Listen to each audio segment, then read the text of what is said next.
The moment I saw the email, I knew the game was rigged. It was 6:42 a.m., and I was sitting in my car outside the office, sipping burnt gas station coffee, already running on fumes. The subject line was simple: Karen, commission structure adjustment. I didn't even have to open it to know what was coming. Still, I clicked, and there it was. Effective immediately, top-tier client acquisitions will fall under the executive bonus pool, rather than individual commission. Translation: the 6 months I had spent hunting down the biggest client in our company's history, the sleepless nights, the flights, the dinners, the strategy sessions, the goddamn trust one had built, wouldn't be my win. It would be theirs. They were cutting me out. I exhaled slowly, staring at the screen. Then I laughed. A deep, genuine, almost amused laugh. Because what my boss didn't know, what none of these clueless, backstabbing suits knew, was that I had seen this coming 3 months ago. I had watched the way they handled other rainmakers before me, the subtle demotions, the vague structural changes, the way women who built this company were suddenly thanked for their service and shown the door the moment they became too valuable. I wasn't going to be next. I took another sip of my coffee and stepped out of the car, rolling my shoulders like a boxer before the first bell. Today was going to be a hell of a day. By the time the deal was officially closed at 3:15 p.m., the entire office was buzzing. The contract had been signed. The client, a Fortune 500 giant I had personally courted from the ground up, was officially locked in for 5 years, the biggest deal in company history. Champagne was popped. My boss, Rick, strutted into the conference room, all smiles, slapping me on the back like we were old war buddies. "You really outdid yourself this time," he said, grinning. "Hell of a job." I could feel eyes on me, the entire sales floor, the execs, everyone waiting to see what I'd say. I just nodded, letting the moment breathe. Rick leaned in slightly, lowering his voice, so only I could hear. "And just remember," he said, still smiling, "you should be grateful we keep you around." Ah, there it was. Grateful. Like I hadn't just pulled off the impossible, like I should be thankful for the opportunity to make them richer. I met his gaze, held it just long enough to make him shift slightly.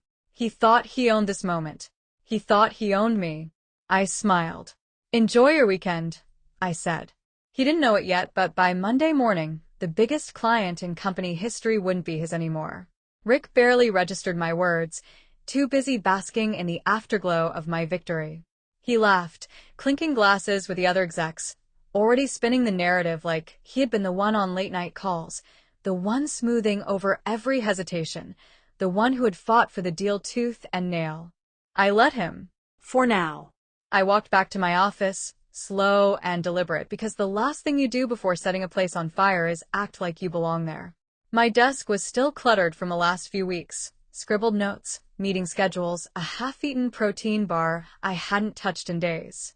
But my eyes went straight to my personal laptop, hidden in the drawer beneath some files. I pulled it out, powered it on, and checked the email drafts I had prepared weeks ago. One to my attorney, one to my new landlord, one to the client. Because here's the thing about landing a billion-dollar contract. It's not the ink on the paper that seals the deal. It's the relationship. And I had spent the last 6 months making sure that relationship wasn't with the company. It was with me.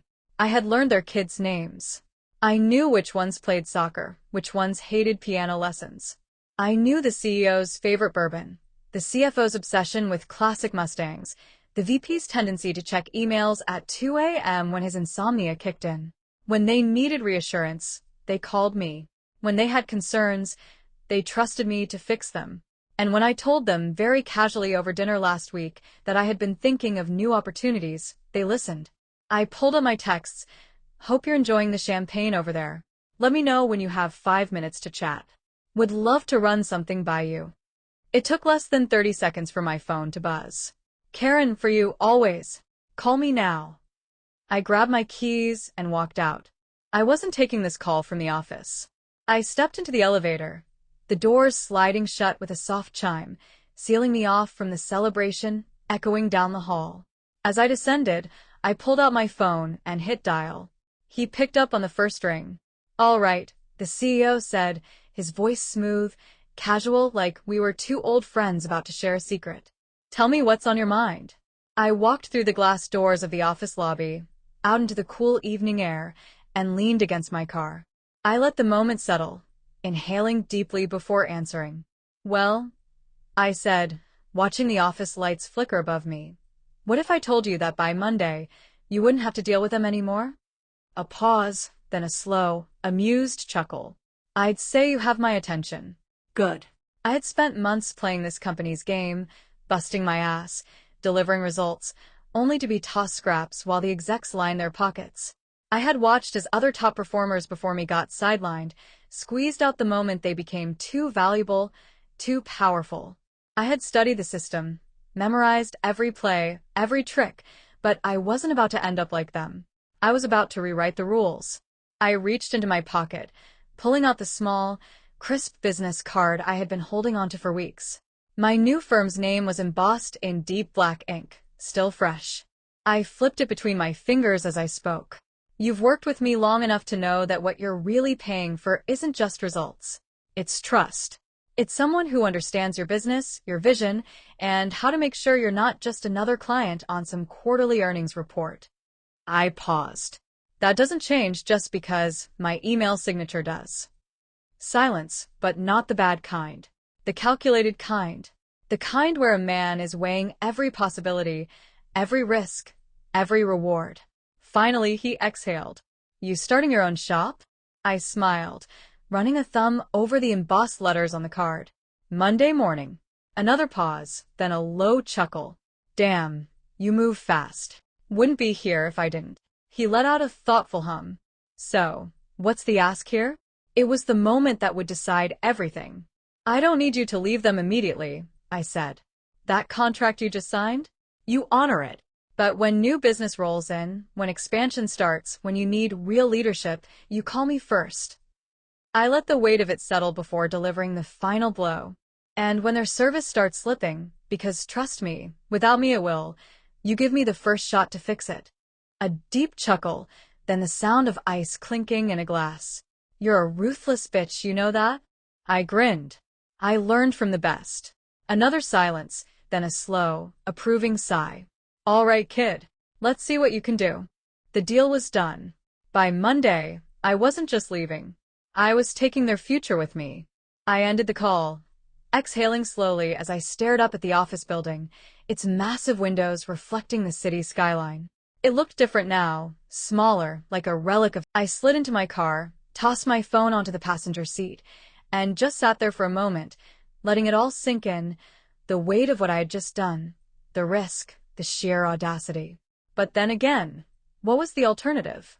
Stay, let them strip me of my commission, my credit, my worth, until I was just another disposable name in their system? Not a damn chance. I turned the key in the ignition, the engine rumbling to life, as I pulled out of the parking lot.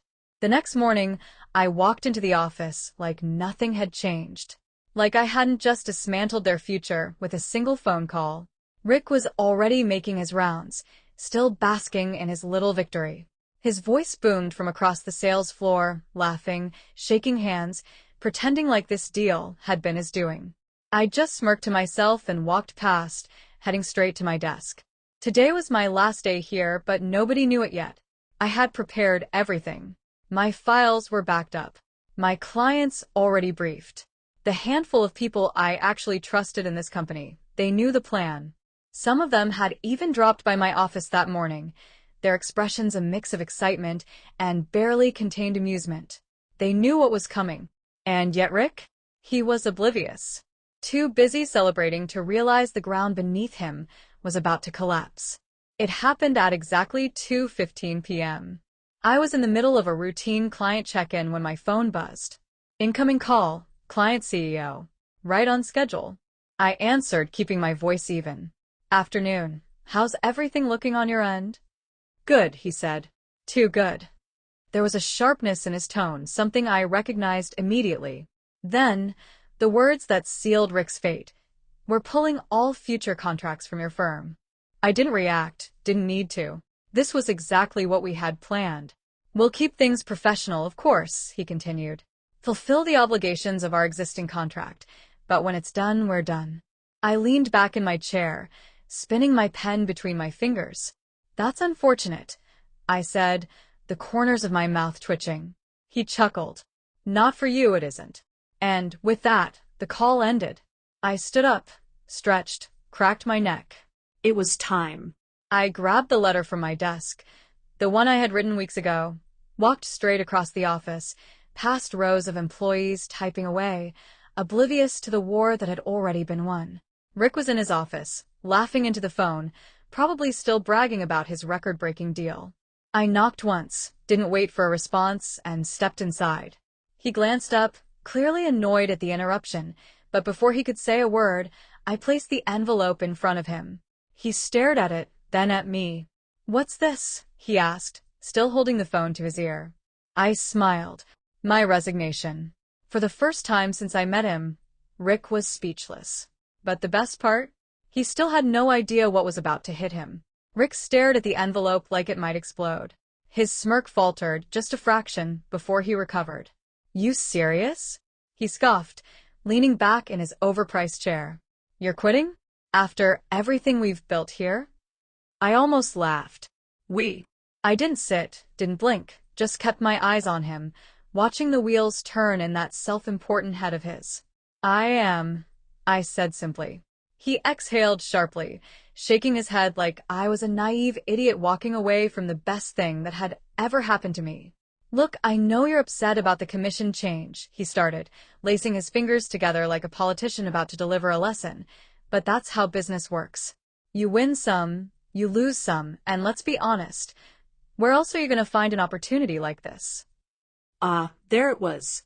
The belief that I needed this company, that without them, I was nothing, that I should be grateful for the scraps they threw me. I let the silence stretch, just long enough to make him uncomfortable. Then, I slid my phone from my pocket and placed it face up on his desk. New email notification. Subject: Contract termination notice. Rick frowned, his eyes darting from the subject line to me. "What the hell is this?" I leaned forward slightly, voice calm. "That," I said, "is your biggest client walking away." The color drained from his face. He grabbed his mouse, clicking through his inbox, scanning desperately. I watched his throat tighten as the realization hit him like a freight train. "No, no, no," he muttered, clicking faster like he could undo it. "This doesn't make sense. They signed the damn contract." I shrugged. "They did, and they'll honor it, but once it's done, they're gone." His eyes snapped up to mine, fury replacing confusion. "You did this." I tilted my head. "No, Rick, you did this. When you decided that the woman who built the relationship didn't deserve her share." I sat down slowly, letting the weight of it settle. "Did you really think they signed that deal because of you?" He opened his mouth, then closed it. The office outside was still humming, phones ringing, keyboards clicking, completely unaware that their entire future had just cracked down the middle. Rick's face twisted in something between rage and panic. "You have a non-compete," he snarled. "If you think I won't sue your ass into the ground." I laughed, actually laughed. "Rick," I said, shaking my head.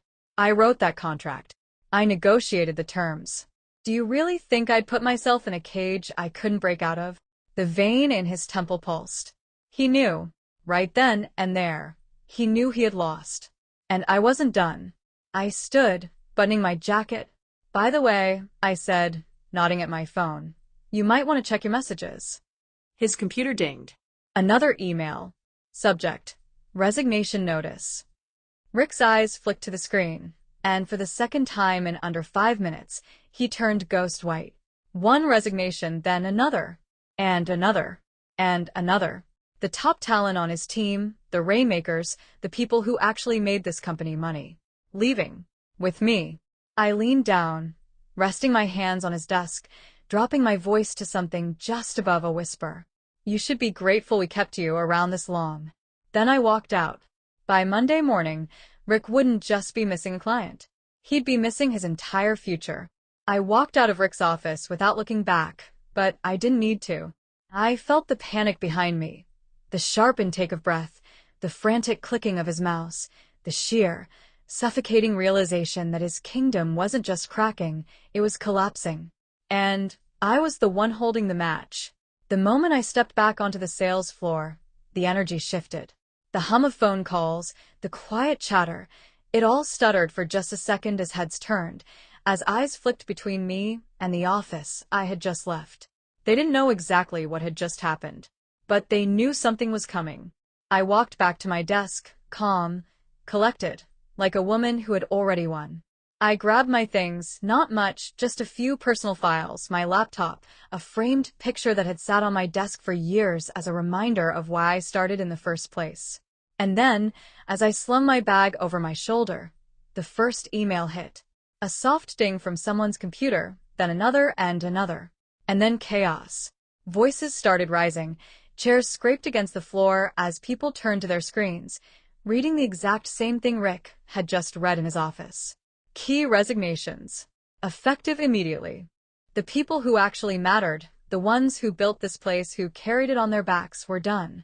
I reached the elevator just as the doors opened, but before I stepped inside, I heard it. Rick's voice. Wait. I turned, slow, deliberate. And there he was, standing at the edge of the sales floor, face red, eyes wide with something between fury and desperation. Everyone was watching now. I just raised an eyebrow, like I hadn't just ripped the spine out of his company. Something wrong. His fists clenched, his jaw worked. He was scrambling, trying to find a move that would save him. He sucked in a breath, forcing a smile that didn't reach his eyes. Let's talk. Let's be reasonable here. There's no reason to. To what? I interrupted, tilting my head. Do what you were going to do to me? Gut my commission. Squeeze me out. Cut my legs off the second I became too valuable. Silence. He knew. They all knew. Rick opened his mouth, probably to spew some desperate corporate damage control, but I wasn't interested. I glanced at my watch, then back at him. I'd love to stay and chat, Rick, but I've got a company to run. I stepped into the elevator and let the doors close on his stunned, defeated face. As soon as I hit the lobby, I pulled out my phone. The group chat with my team was already blowing up, messages rolling in. We're locked in. Just got my offer letter, ready to go. Holy shit, that was beautiful. And then one last message. From the client. Looking forward to doing business Monday morning. I stepped out into the street, inhaling the crisp air, and smiled. By Monday, Rick wouldn't just be dealing with a loss. He'd be watching me build something bigger than he ever could. By the time I stepped out of that building, I wasn't just walking away, I was taking the future with me. The city pulsed around me, but I barely heard it. My mind was already ahead, already locked in on what came next. I checked my phone as I walked, scrolling through the flood of messages from my team, my clients, my attorney. The machine was already in motion, gears turning, doors opening. Then my phone rang.